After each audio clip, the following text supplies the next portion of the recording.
देखो बेटे, अगर आप गल करिए what are the various sources of finance, ਇਹਦੇ ਵਿੱਚ क्यों मतलब ਕਿਹੜੇ फाइनांस के सोर्सिज आ, फाइनांस क्यों ਜ਼ਰੂਰੀ ਆ? क्योंकि फाइनांस एक बिजनेस ਦੀਆਂ बेसिक रिक्वायरमेंट ਹੁੰਦਾ ਵਾ, ਇਹ ਲਾਈਫ ਬਲੱਡ ਹੁੰਦਾ ਵਾ ਬਿਜ਼ਨਸ ਦਾ। ਪੈਸੇ ਦੀ ਲੋੜ ਬਿਜ਼ਨਸ ਦੀ ਫੰਕਸ਼ਨਿੰਗ ਵਾਸਤੇ, ਡੇ ਟੂ ਡੇ ਫੰਕਸ਼ਨਿੰਗ ਵਾਸਤੇ ਚਾਹੀਦੀ ਹੁੰਦੀ ਆ। ਲਿਕੁਇਡੇਸ਼ਨ ਆਫ ਦਾ ਕੰਪਨੀ ਨੂੰ ਡਿਟਰਮਾਈਨ ਕਰਦਾ ਕਿ ਕੰਪਨੀ ਲਿਕੁਇਡ ਹੈਗੀ ਆ ਜਾਂ ਨਹੀਂ ਹੈਗੀ ਆ।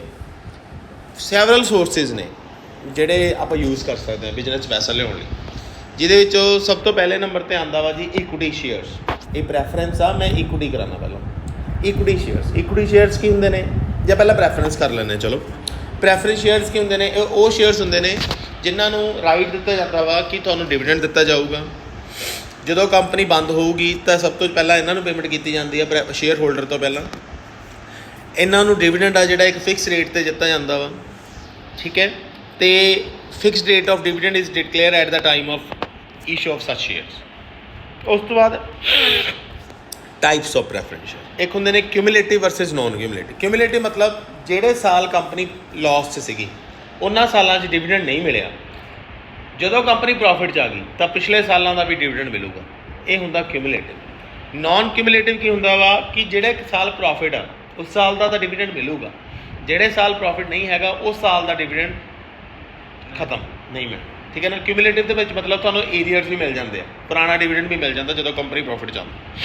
ਉਸ ਤੋਂ ਬਾਅਦ ਹੁੰਦੇ ਨੇ ਰਿਡੀਮੇਬਲ, ਜਿਹੜੇ ਕੁਝ ਸਾਲਾਂ ਬਾਅਦ ਆਪਾਂ ਜਿੱਦਾਂ ਤੋਂ ਪੈਸਾ ਲਿਆ ਵਾ ਉਹਨਾਂ ਨੂੰ ਮੋੜ ਦਿੰਦੇ, ਇਹਨਾਂ ਨੂੰ ਕਹਿੰਦੇ ਨੇ ਰਿਡੀਮੇਬਲ। ਇਰਰੀਡੀਮੇਬਲ ਕੀ ਹੁੰਦਾ ਵਾ? ਜੋ ਕੰਪਨੀ ਦੇ ਨਾਲ ਥਰੂ ਆਊਟ ਰਹਿੰਦੇ ਨੇ, ਇਹ ਪੈਸਾ ਆਪਾਂ ਵਾਈਂਡਿੰਗ ਅਪ 'ਤੇ ਹੀ ਮੋੜਦੇ ਐਟ ਦਾ ਟਾਈਮ ਆਫ ਲਿਕੁਇਡੇਸ਼ਨ। ਪਾਰਟੀਸਪੇਟਿੰਗ, ਜਿਹੜੇ ਪ੍ਰੋਫਿਟ 'ਚ ਪਾਰਟੀਸਪੇਟ ਕਰਦੇ ਨੇ, ਇਹਨਾਂ ਨੂੰ ਡਿਵੀਡੈਂਡ ਤੋਂ ਇਲਾਵਾ ਪ੍ਰੋਫਿਟ ਦਾ ਹਿੱਸਾ ਵੀ ਦਿੱਤਾ ਜਾਂਦਾ। ਨੋਨ ਪਾਰਟੀਸਪੇਟਿੰਗ ਮਤਲਬ ਇਹਨਾਂ ਨੂੰ ਸਿਰਫ ਡਿਵੀਡੈਂਡ ਦਿੱਤਾ ਜਾਂਦਾ। ਕਨਵਰਟੇਬਲ ਵਰਸਸ ਨੋਨ ਕਨਵਰਟੇਬਲ, ਜਿਹੜੇ ਕਨਵਰਟੇਬਲ ਹੁੰਦੇ ਨੇ ਇਹਨਾਂ ਨੂੰ ਆਪਾਂ ਡਿਬੈਂਚਰਾਂ ਦੇ ਵਿੱਚ ਕਨਵਰਟ ਕਰਵਾ ਸਕਦੇ ਹਾਂ। ਨੋਨ ਕਨਵਰਟੇਬਲ ਮਤਲਬ ਇਹ ਡਿਬੈਂਚਰਸ 'ਚ ਜਾਂ ਕਿਸੇ ਹੋਰ ਇਕੁਇਟੀ ਸ਼ੇਅਰਸ 'ਚ ਕਨਵਰਟ ਨਹੀਂ ਹੋ ਸਕਦਾ। ਉਸ ਤੋਂ ਬਾਅਦ ਜਿਹੜਾ ਸੈਕਿੰਡ ਸੋਰਸ ਹੈਗਾ ਉਹ ਹੈਗਾ ਡਿਬੈਂਚਰ। ਡਿਬੈਂਚਰ ਕੀ ਹੁੰਦੇ ਨੇ ਜੀ? It is an acknowledgement of a debt. ਦੇਖੋ ਜੀ, ਪ੍ਰੈਫਰੈਂਸ ਸ਼ੇਅਰ ਦਾ ਮਤਲਬ ਹੁੰਦਾ ਜਦੋਂ ਤੁਸੀਂ ਹਿੱਸੇਦਾਰੀ ਦੇ ਦਿੰਦੇ ਹੋ। ਡਿਬੈਂਚਰ ਦਾ ਮਤਲਬ ਹੁੰਦਾ ਵਾ ਜਦੋਂ ਤੁਸੀਂ ਕਰਜ਼ਾ ਲੈਂਦੇ ਹੋ, ਠੀਕ ਹੈ। ਜਿਹੜਾ ਸ਼ੇਅਰਸ 'ਤੇ ਡਿਵੀਡੈਂਡ ਦਿੱਤਾ ਜਾਂਦਾ ਉਹ ਉਦੋਂ ਹੀ ਦਿੱਤਾ ਜਾਂਦਾ ਜਦੋਂ ਕੰਪਨੀ 'ਚ ਪ੍ਰੋਫਿਟ ਹੋਵੇ। ਲੇਕਿਨ ਜਿਹੜਾ ਡਿਬੈਂਚਰਾਂ 'ਤੇ ਇੰਟਰਸਟ ਦੇਣਾ ਵਾ ਤਾਂ ਕੰਪਨੀ ਚਾਹੇ ਪ੍ਰੋਫਿਟ 'ਚ ਹੋਵੇ, ਕੰਪਨੀ ਚਾਹੇ ਨੁਕਸਾਨ 'ਚ ਹੋਵੇ, ਤੁਹਾਨੂੰ ਉੱਤੇ ਵਿਆਜ ਦੇਣਾ ਹੀ ਪੈਂਦਾ। ਇਹ ਇੱਕ ਤਰ੍ਹਾਂ ਦਾ ਲੋਨ ਹੁੰਦਾ। They are the ਕ੍ਰੈਡੀਟਰਸ not the honours, ਠੀਕ ਹੈ। ਇਹਨਾਂ ਕੋਲ ਵੋਟਿੰਗ ਰਾਈਟਸ ਨਹੀਂ ਹੁੰਦੇ, ਇਹਨਾਂ ਦਾ ਇਹਨਾਂ ਕੋਲ ਕੰਟਰੋਲ ਨਹੀਂ ਹੁੰਦਾ, ਕੰਪਨੀ ਦੀ ਮੈਨੇਜਮੈਂਟ 'ਚ ਇਹਨਾਂ ਦਾ ਕੋਈ ਹਿੱਸਾ ਨਹੀਂ ਹੁੰਦਾ, ਲੇਕਿਨ ਇਹਨਾਂ ਨੂੰ ਵਿਆਜ ਦੇਣਾ ਹੀ ਪੈਂਦਾ। ਕੰਪਨੀ ਚਾਹੇ ਘਾਟੇ 'ਚ ਹੋਵੇ ਚਾਹੇ ਵਾਧੇ 'ਚ ਹੋਵੇ, ਕੰਪਨੀ ਨੂੰ ਜਿੰਨਾ ਤੋਂ ਪੈਸੇ ਲਏ। ਡਿਬੈਂਚਰ ਕਈ ਤਰ੍ਹਾਂ ਦੇ ਹੁੰਦੇ ਨੇ ਜੀ। ਸਿਕਿਉਰਡ, ਜਿਨ੍ਹਾਂ ਨੂੰ ਕੁਛ ਨਾ ਕੁਛ ਆਪਾਂ ਗਿਰਵੀ ਰੱਖਿਆ ਹੁੰਦਾ, ਪੈਸੇ ਜਦੋਂ ਉਹਨਾਂ ਤੋਂ ਪੈਸੇ ਲਏ ਆ ਉਹਨਾਂ ਨੂੰ ਕੁਛ ਨਾ ਕੁਛ ਮੋਰਟਗੇਜ ਗਿਰਵੀ ਰੱਖਿਆ ਹੋਇਆ। ਅਨਸਿਕਿਉਰਡ, ਜਿਨ੍ਹਾਂ ਨੂੰ ਕੁਛ ਵੀ ਗਿਰਵੀ ਨਹੀਂ ਰੱਖਿਆ ਹੋਇਆ। ਰਿਡੀਮੇਬਲ, ਇਰਰੀਡੀਮੇਬਲ, ਜਿਹੜੇ ਇੱਕ ਟਾਈਮ ਤੋਂ ਬਾਅਦ ਆਪਾਂ ਪੈਸਾ ਵਾਪਸ ਕਰ ਦਿੰਦੇ ਹਾਂ ਉਹਨਾਂ ਨੂੰ ਰਿਡੀਮੇਬਲ ਕਹਿੰਦੇ ਨੇ।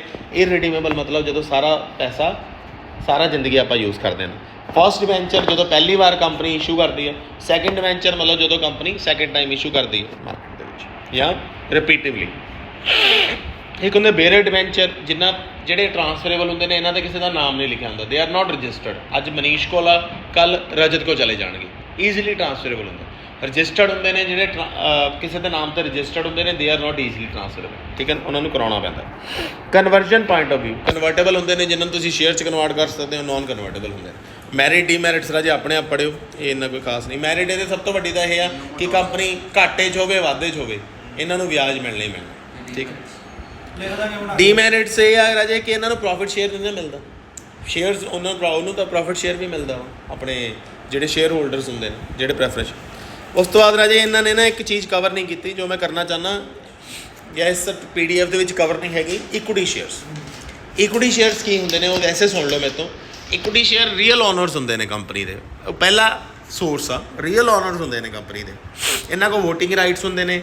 ਇਹ ਸਾਰੀਆਂ ਬੋਰਡ ਮੀਟਿੰਗਸ ਦੇ ਵਿੱਚ ਪਾਰਟੀਸਪੇਟ ਕਰਦੇ ਨੇ, ਡੇ ਟੂ ਡੇ ਵਰਕਿੰਗ ਦੇ ਵਿੱਚ ਪਾਰਟੀਸਪੇਟ ਕਰਦੇ ਨੇ, ਟੌਪ ਮੈਨੇਜਮੈਂਟ ਨੂੰ ਪੂਰੀ ਕੁਐਸਚਨਿੰਗ ਕਰਦੇ ਨੇ, ਕਿਉਂਕਿ ਇਹ ਰੀਅਲ ਓਨਰ ਹੁੰਦੇ ਨੇ। ਅਤੇ ਇਹਨਾਂ ਨੂੰ ਲਾਸਟ 'ਚ ਜਿਹੜਾ ਪ੍ਰੋਫਿਟ ਬਚਦਾ ਵਾ ਇਹ ਉਹਨੂੰ ਅਰਨ ਕਰਦੇ ਨੇ। ਮਤਲਬ ਪਹਿਲਾਂ ਡਿਬੈਂਚਰਾਂ ਨੂੰ ਇੰਟਰਸਟ ਦੇਣ ਤੋਂ ਬਾਅਦ, ਗੌਰਮੈਂਟ ਨੂੰ ਟੈਕਸ ਦੇਣ ਤੋਂ ਬਾਅਦ, ਪ੍ਰੈਫਰੈਂਸ ਸ਼ੇਅਰ ਹੋਲਡਰਸ ਨੂੰ ਡਿਵੀਡੈਂਡ ਦੇਣ ਤੋਂ ਬਾਅਦ ਜਿਹੜਾ ਪੈਸਾ ਬਚਦਾ ਵਾ ਇਹ ਇਹਨੂੰ ਇੰਜੋਏ ਕਰਦੇ ਨੇ।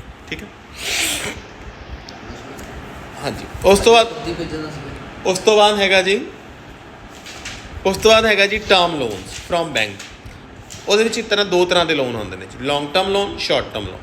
ਲੌਂਗ ਟਰਮ ਲੋਨ ਲਈ ਕਿਹੜੀਆਂ ਬਹੁਤ ਸਾਰੀਆਂ ਫਾਈਨੈਂਸ਼ੀਅਲ ਇੰਸਟੀਟਿਊਸ਼ਨਸ ਹੈਗੀਆਂ ਨੇ ਰਾਜੇ, ਜਿੱਦਾਂ IFCI, ICICI, IDBI, UTI, SIDB।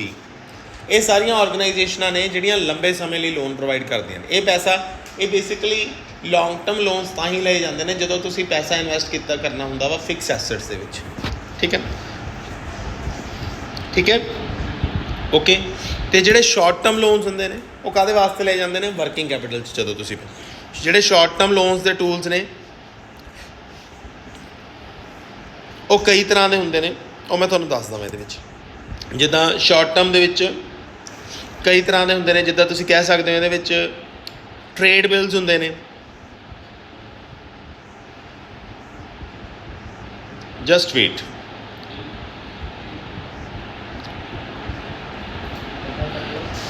ਇੱਕ ਮਿੰਟ ਪਹਿਲਾਂ ਆਪਾਂ ਰਿਟੇਨਡ ਅਰਨਿੰਗ ਦੇਖ ਲਿਓ। ਰਿਟੇਨ ਆਪ ਕਲੀਅਰ ਹੋ ਗਿਆ ਤੁਹਾਨੂੰ? ਲੌਂਗ ਟਰਮ ਜਿਹੜੀਆਂ ਫਾਈਨੈਂਸ਼ੀਅਲ ਇੰਸਟੀਟਿਊਸ਼ਨ, ਮੈਂ ਤੁਹਾਨੂੰ ਦੱਸਦਾ, ਐਕਸਪਲੇਨ ਕਰਦਾ। ਉਸ ਤੋਂ ਬਾਅਦ ਰਿਟੇਨ ਅਰਨਿੰਗ ਵੀ ਇੱਕ ਆਪਣਾ ਸੋਰਸਿਸ ਆਫ ਫਾਈਨਾਂਸ ਆ। ਰਿਟੇਨ ਅਰਨਿੰਗ ਕੀ ਹੁੰਦਾ ਵਾ, ਜਿਹੜਾ ਪੈਸਾ ਆਪਾਂ ਸੰਭਾਲ ਕੇ ਰੱਖਿਆ ਹੁੰਦਾ, ਇਹਨੂੰ ਇੰਟਰਨਲ ਫਾਈਨਾਂਸਿੰਗ ਕਿਹਾ ਜਾਂਦਾ। ਇਹ ਉਹ ਹੁੰਦਾ ਵਾ ਜਿਹੜਾ ਪੈਸਾ ਆਪਾਂ ਸੰਭਾਲ ਕੇ ਰੱਖਿਆ ਹੁੰਦਾ ਵਾ ਫਿਊਚਰ ਵਾਸਤੇ, ਜਿੱਦਾਂ ਜਨਰਲ ਰਿਜ਼ਰਵ ਹੋ ਗਿਆ, ਕੈਪੀਟਲ ਰਿਡੰਪਸ਼ਨ ਰਿਜ਼ਰਵ ਹੋ ਗਿਆ, ਇਹ ਸਾਰੇ ਰਿਟੇਨ ਅਰਨਿੰਗ ਹੁੰਦੇ ਆ। ਇਹ ਵੀ ਇੱਕ ਸੋਰਸ ਆਫ ਫਾਈਨਾਂਸ ਹੁੰਦਾ। ਸਰਪਲਸ ਹੋ ਗਿਆ, ਹਾਂ, ਜਿਹੜਾ ਆਪਾਂ ਆਪਣੇ ਸ਼ੇਅਰ ਹੋਲਡਰਾਂ 'ਚ ਨਹੀਂ ਬਣਦੇ, ਫਿਊਚਰ ਵਾਸਤੇ ਰੱਖਿਆ ਹੁੰਦਾ, ਜਦੋਂ ਆਪਾਂ ਇਹਨੂੰ ਐਜ਼ ਅ ਸੋਰਸ ਯੂਜ਼ ਕਰਦੇ ਹਾਂ।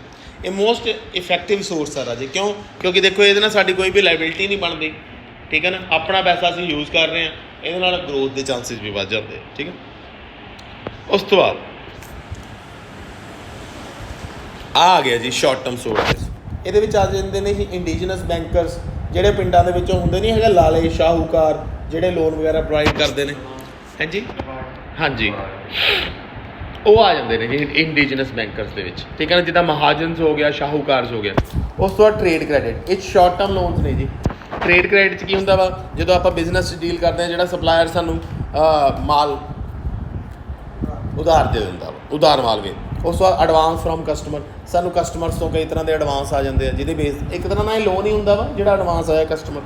ਠੀਕ ਹੈ। ਉਸ ਤੋਂ ਬਾਅਦ ਇੰਸਟਾਲਮੈਂਟ ਕ੍ਰੈਡਿਟ, ਸਾਰੀਆਂ ਚੀਜ਼ਾਂ ਅੱਜ ਕੱਲ੍ਹ ਆਪਾਂ ਇੰਸਟਾਲਮੈਂਟਾਂ 'ਤੇ ਖਰੀਦ ਰਹੇ ਹਾਂ। ਇਹ ਸ਼ਾਰਟ ਟਰਮ ਸੋਰਸਿਸ ਨੇ ਬੱਚੇ।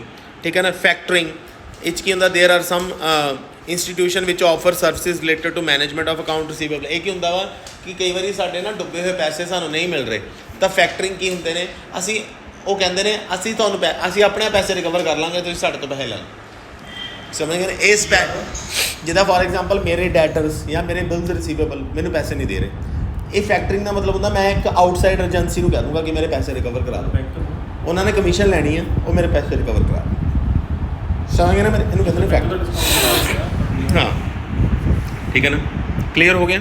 ਉਸ ਤੋਂ ਬਾਅਦ ਇਹਦੇ 'ਚ ਇਹਨਾਂ ਨੇ ਕਵਰ ਨਹੀਂ ਕੀਤਾ, ਉਹ ਵੀ ਆਪਾਂ ਲਿਖ ਸਕਦੇ ਹਾਂ short term sources. Trade bills, ਜਦੋਂ ਬਿਜ਼ਨਸਮੈਨ ਇੱਕ ਦੂਜੇ ਨਾਲ ਡੀਲ ਕਰਦੇ ਨੇ ਤਾਂ ਕਈ ਤਰ੍ਹਾਂ ਦੇ ਟ੍ਰੇਡ ਬਿਲਸ ਆ ਜਿਹੜੇ ਉਹ ਕਵਰ ਹੁੰਦੇ ਨੇ। ਜਿੱਦਾਂ ਟ੍ਰੇਡ ਬਿਲਸ ਮਤਲਬ ਸਮਝਦੇ ਹੋ, 3 ਮਹੀਨੇ ਲਈ ਇੱਕ ਦੂਜੇ ਨੂੰ ਬਿੱਲ ਆਫ ਐਕਸਚੇਂਜ ਕੱਟ ਦੇਣਾ ਕਿ 3 ਮਹੀਨੇ ਬਾਅਦ ਪੇਮੈਂਟ ਹੋਊਗੀ, ਇੱਕ ਲੀਗਲ ਡਾਕੂਮੈਂਟ ਕੱਟ ਦੇਣਾ, ਉਹਨੂੰ ਟ੍ਰੇਡ ਬਿਲਸ ਕਹਿ ਦਿੰਦੇ ਆ। ਠੀਕ ਹੈ। ਉਸ ਤੋਂ ਬਾਅਦ ਇਹਦੇ 'ਚ ਕਮਰਸ਼ੀਅਲ ਬੈਂਕਸ ਵੀ ਆ ਜਾਂਦੀਆਂ ਨੇ ਸ਼ਾਰਟ ਟਰਮ 'ਚ, ਜਿਹੜੀਆਂ ਲੋਨਸ ਦਿੰਦੀਆਂ ਨੇ, ਜਿੱਦਾਂ ਬੈਂਕ ਓਵਰਡਰਾਫਟ ਦੀ ਫੈਸਿਲਿਟੀ, ਕਰੰਟ ਅਕਾਊਂਟ ਦੀ ਫੈਸਿਲਿਟੀ। ਇਹਨਾਂ ਨੇ ਕਵਰ ਨਹੀਂ ਕੀਤਾ, ਮੈਂ ਤੁਹਾਨੂੰ ਕਰਾਉਣਾ ਚਾਹੁੰਦਾ। ਇਹ ਵੀ ਸ਼ਾਰਟ ਟਰਮ 'ਚ ਆਉਂਦਾ ਕਿ ਕਮਰਸ਼ੀਅਲ ਬੈਂਕ ਓਵਰਡਰਾਫਟ ਸਭ ਨੂੰ ਪਤਾ ਵਾ ਕਿ ਜਿਹੜੇ ਬਿਜ਼ਨਸਮੈਨ ਹੁੰਦਾ ਵਾ ਉਹ ਆਪਣੇ ਖਾਤੇ 'ਚ ਜ਼ਿਆਦਾ ਪੈਸੇ ਕਢਾ ਸਕਦਾ ਵਾ ਜਿੰਨੇ ਹੈਗੇ ਉਸ ਤੋਂ ਬਾਅਦ। ਸੋ ਇਹ ਸ਼ਾਰਟ ਟਰਮ ਨੇ ਰਾਜੇ। ਠੀਕ ਹੈ। ਲੌਂਗ ਟਰਮ 'ਚ ਤਾਂ ਰਾਜੇ ਵੱਡੇ ਲੋਨ ਆ ਜਿਹੜੀਆਂ ਵੱਡੀਆਂ ਇੰਸਟੀਟਿਊਸ਼ਨਸ ਪ੍ਰੋਵਾਈਡ ਕਰਦੀਆਂ। ਠੀਕ ਹੈ। ਉਸ ਤੋਂ ਬਾਅਦ ਹੈਗਾ ਜੀ other sources of finance. Venture capital, ਇਹ ਉਹ ਸੋਰਸ ਆਫ ਫਾਈਨਾਂਸ ਆ ਜਿਹੜਾ ਇੰਸਟੀਟਿਊਸ਼ਨਸ ਪ੍ਰੋਵਾਈਡ ਕਰਦੇ ਨੇ ਅਗਰ ਤੁਸੀਂ ਰਿਸਕੀ ਪ੍ਰੋਜੈਕਟਸ ਦੇ ਵਿੱਚ ਪੈਸਾ ਲਗਾਉਣਾ ਹੋਵੇ। If you want to invest your money in the risky project, ਤਾਂ ਉਹਦੇ 'ਚ ਵੈਂਚਰ ਕੈਪੀਟਲ ਹੁੰਦਾ। ਠੀਕ ਹੈ। ਕਿਹੜੀਆਂ ਆਰਗੇਨਾਈਜੇਸ਼ਨਾਂ ਪ੍ਰੋਵਾਈਡ ਕਰਦੀਆਂ ਨੇ ਜੀ? IDBI, ICICI, ਕ੍ਰਾਈਸਲ। ਇਹ ਕ੍ਰਾਈਸਲ ਹੁੰਦਾ ਕ੍ਰੈਡਿਟ ਰੇਟਿੰਗ ਦੇ ਨਾਲ ਰਿਲੇਟਡ ਕੋਈ ਹੈਗਾ ਵਾ ਇਹ। ਠੀਕ ਹੈ ਨਾ, ਜਿਹੜੇ ਮਤਲਬ ਤੁਹਾਡੀ ਕ੍ਰੈਡਿਟ ਰੇਟਿੰਗ ਦੇਖ ਕੇ ਉਸ ਤੋਂ ਬਾਅਦ ਤੁਹਾਨੂੰ ਪ੍ਰੋਪਰ ਲੋਨ ਆ ਜਿਹੜਾ ਪ੍ਰੋਵਾਈਡ ਕਰਦੇ। ਉਸ ਤੋਂ ਬਾਅਦ ਲੀਜ਼ ਫਾਈਨਾਂਸਿੰਗ, ਇਹ ਸਭ ਤੋਂ ਵੱਡਾ ਚੱਲਦਾ ਜੀ। 99 ਸਾਲ ਦੀ ਲੀਜ਼ ਕਰ ਲਈ ਜਾਂਦੀ ਹੈ ਅਤੇ ਤੁਸੀਂ ਉਸ ਐਸੈਟਸ ਨੂੰ 99 ਸਾਲ ਤੱਕ ਯੂਜ਼ ਕਰ ਸਕਦੇ ਹੋ, but you will have to provide a particular thing. ਇੱਕ ਪਾਰਟਿਕੂਲਰ ਅਮਾਊਂਟ ਆ ਜਿਹੜਾ ਤੁਸੀਂ ਪ੍ਰੋਵਾਈਡ ਕਰਨਾ ਹੁੰਦਾ ਉਹਨੂੰ ਲੀਜ਼ ਇਹਦੀ ਆਪਰੇਟਿੰਗ ਲੀਜ਼ ਹੁੰਦੀ ਆ, ਫਾਈਨੈਂਸ਼ੀਅਲ ਲੀਜ਼ ਹੁੰਦੀ।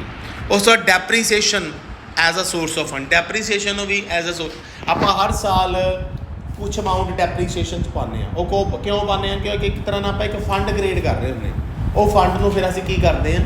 ਯੂਜ਼ ਕਰਦੇ ਹਾਂ। ਠੀਕ ਹੈ ਨਾ? ਕਿਉਂ ਯੂਜ਼ ਕਰਦੇ ਹਾਂ? ਆਪਣੇ ਐਸਟ ਨੂੰ ਰਿਪਲੇਸ ਕਰ। ਸੋ ਡੈਪਰੀਸੀਏਸ਼ਨ ਜਿਹੜਾ ਹੈਗਾ ਵਾ ਉਹ ਇੱਕ ਫੰਡ ਦੇ ਤੌਰ 'ਤੇ ਯੂਜ਼ ਹੋ ਸਕਦਾ। ਠੀਕ ਹੈ ਨਾ? ਇਹ ਨੇ ਰਾਜੇ ਸਾਡੇ ਡਿਫਰੈਂਟ ਸੋਰਸਿਸ ਆਫ ਫਾਈਨੈਂਸ। ਜ਼ਿਆਦਾ ਸ਼ਾਰਟ ਟਰਮ ਹੀ ਦੱਸਿਆ। ਮੈਂ ਤੁਹਾਨੂੰ ਦੁਬਾਰਾ ਦੱਸਦਾ, ਮੈਂ ਤੁਹਾਨੂੰ ਇੱਕ ਵਾਰੀ ਦੁਬਾਰਾ ਥੋੜਾ ਇਸ ਚੀਜ਼ ਤੇ ਕਰਦਾ।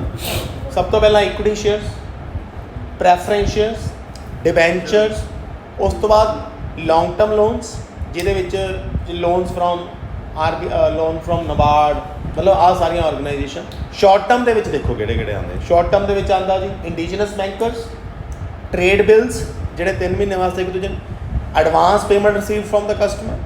ਠੀਕ ਹੈ। ਇਸ ਤੋਂ ਬਾਅਦ ਕਮਰਸ਼ੀਅਲ ਬੈਂਕ ਤੋਂ ਜਿਹੜੀ ਬੈਂਕ ਓਵਰਡਰਾਫਟ ਦੀ ਫੈਸਿਲਿਟੀ ਜਾਂ ਕਰੰਟ ਅਕਾਊਂਟ ਦੀ ਫੈਸਿਲਿਟੀ ਹੈਗੀ ਆ। ਹੋਰ ਇਹਦੇ ਵਿੱਚ ਮੈਂ ਤੁਹਾਨੂੰ ਦੱਸ ਦਿੰਦਾ ਸ਼ਾਰਟ ਟਰਮ ਦੇ ਵਿੱਚ ਪਬਲਿਕ ਡਿਪੋਜ਼ਿਟਸ ਜਿਹੜੇ ਲੋਕਾਂ ਤੋਂ 3-4 ਮਹੀਨੇ ਵਾਸਤੇ ਪੈਸਾ ਲਿਆ ਜਾਂਦਾ ਜਾਂ 6 ਮਹੀਨੇ, ਇਹ ਵੀ ਆ ਇੱਕ ਆਰਗੇਨਾਈਜੇਸ਼ਨ ਅਗਰ ਉਹਨੂੰ ਪਬਲਿਕ ਡਿਪੋਜ਼ਿਟਸ ਕਹਿੰਦੇ ਨੇ। ਠੀਕ ਹੈ ਨਾ? ਇੰਸਟਾਲਮੈਂਟ ਕ੍ਰੈਡਿਟ ਕਿ ਜਦੋਂ ਆਪਾਂ ਉਧਾਰ ਖਰੀਦਦੇ ਹੈਗੇ ਆ।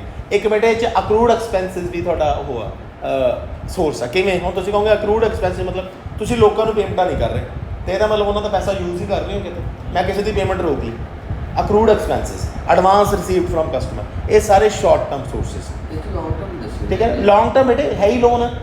ਲੌਂਗ ਟਰਮ 'ਚ ਕੀ ਹੋਊਗਾ? ਜਿਹੜੀਆਂ ਫਾਈਨੈਂਸ਼ੀਅਲ ਇੰਸਟੀਟਿਊਸ਼ਨ ਤੁਹਾਨੂੰ ਲੋਨ ਪ੍ਰੋਵਾਈਡ ਕਰ ਰਹੀਆਂ, ਨਬਾਰਡ ਆ, national bank for agriculture and rural development, IDBI ਆ, industrial development bank of India, ICICI ਆ, industrial credit investment corporation of India, ਇਹ ਸਾਰੀਆਂ ਕੀ ਨੇ? ਇਹ ਬੈਂਕਸ ਨੇ ਜਿਹੜੀਆਂ ਤੁਹਾਨੂੰ ਲੌਂਗ ਟਰਮ ਫਾਈਨੈਂਸ। ਇਸ ਤੋਂ ਇਲਾਵਾ ਹੋਰ ਕਿਹੜੇ ਨੇ? ਵੈਂਚਰ ਕੈਪੀਟਲ ਰਿਸਕੀ ਪ੍ਰੋਜੈਕਟ ਵਾਸਤੇ, ਲੀਜ਼ ਫਾਈਨੈਂਸਿੰਗ ਜਦੋਂ 90 ਸਾਲ ਜਾਂ ਉਸ ਤੋਂ ਵੱਧ ਲਈ ਕੋਈ ਚੀਜ਼ ਯੂਜ਼ ਕਰਦੇ ਹੋ। ਠੀਕ ਹੈ ਨਾ? ਤੇ ਲਾਸਟ ਆਪਣਾ ਕਿਹੜਾ ਸੀਗਾ? Venture capital, lease financing and ਨਹੀਂ this is not short term.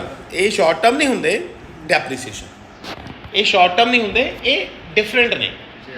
ਹਾਂ, ਉਸ ਤੋਂ ਬਾਅਦ ਆਪਾਂ ਰਿਟੇਨ ਅਰਨਿੰਗ ਕੀਤਾ ਜਦੋਂ ਤੁਸੀਂ ਆਪਣਾ ਖੁਦ ਦਾ ਪੈਸਾ ਹੀ ਯੂਜ਼ ਕਰੋ। So these are the sources. Lease ਦਾ ਮਤਲਬ ਇਹ ਹੁੰਦਾ ਬੇਟੇ ਕਿ ਜਦੋਂ ਆਪਾਂ 99 ਸਾਲਾਂ ਵਾਸਤੇ ਕਿਸੇ ਦਾ ਐਸੈਟ ਯੂਜ਼ ਕਰ ਰਹੇ ਹਾਂ ਕਿਰਾਏ ਤੇ, ਇਹ ਤਾਂ 99 ਇਅਰਸ ਦੀ ਮੈਕਸਿਮਮ ਲੀਜ਼ ਹੁੰਦੀ ਹੈ। ਅੱਛਾ, ਉਹਨੂੰ ਕਹਿੰਦੇ ਲੀਜ਼। ਹਾਂਜੀ। ਜਿਵੇਂ ਲੋਕੀ ਲੀਜ਼ ਤੇ ਉਹ ਕਰਦੇ ਨੇ।